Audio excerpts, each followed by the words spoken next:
Delhi gate ते Harsul T point ते Harsul service रस्त्यावर अतिक्रमण कारवाई। अनेक बेकायदेशीर बांधकाम इमारती जमीनदोस्त। महानगरपालिकेच्या अतिक्रमण हटाव पथकाच्या वतीने दिल्ली गेट ते हर्सूल टी पॉइंट पर्यंत सर्व्हिस रस्त्यावरील अतिक्रमण काढण्याची कारवाई सुरू करण्यात आली। यात अनेक बेकायदेशीर मालमत्तेचे बांधकाम व हातोडा चालवत अतिक्रमण जमीनदोस्त करण्यात आली। यावेळी मोठा फौजफाटा तैनात करण्यात आला। कारवाई बघण्यासाठी मोठ्या संख्येने नागरिकांनी गर्दी केली होती।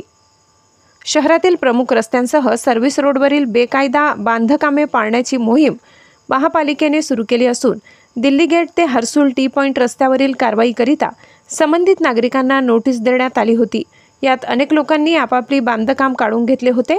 याकरिता मनपा प्रशासन 2 दिवसाची मुदत देण्यात आली होती।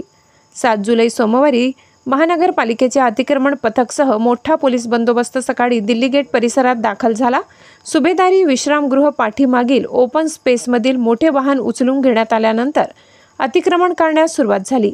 अगोदर कारवाई मार्किंगवरून विरोध दर्शविण्यात आला होता, परंतु मनपा प्रशासनाकडून त्याची समजूत काढत कारवाई केली।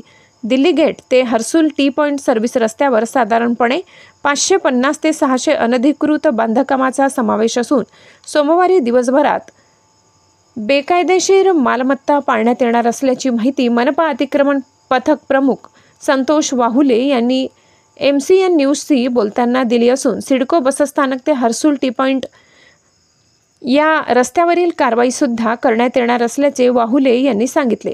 आतापर्यंत 4 रस्त्यांवर 3195 पक्की बांधकामे भुईसपाट केली आहेत। त्या 4 ते 5 मजल्यांच्या इमारती देखील जमीनदोस्त केल्याने मालमत्ता धारकांमध्ये दहशत पसरली आहे। शहरातील प्रमुख रस्त्यांवर मोठ्या प्रमाणात वाहतूक कोंडीची समस्या निर्माण होते, त्यामुळे ही वाहतूक कोंडी फोडण्यासाठी महापालिका आयुक्त जी श्रीकांत व पोलीस आयुक्त प्रवीण पवार यांनी संयुक्तरित्या मोहीम राबवून 60 मीटर रुंदीतील अतिक्रमण व बेकायदा बांधकामाची पाडापाडी करीत बीड बायपास रस्त्यापासून मोहिमेला सुरुवात करण्यात आली। या मोहिमेनंतर Jalna road, Paithan road, Daulatabad road आणि सोमवारी जळगाव रोडवर मोहीम राबविण्यात येत आहे। यात केवळ 2 मजलीच नव्हे तर 3, 4 आणि 5 मजली इमारती, टोले जंग बेकायदा इमारती अगदी भूकंपाप्रमाणे होत्याच्या नव्हत्या झाल्या। प्रशासनाच्या या धडक कारवाईने शहरातील बेकायदा बांधकाम करणाऱ्या मालमत्ता धारकांमध्ये प्रचंड दहशत निर्माण झाली आहे। या कारवाईविषयी अधिक माहिती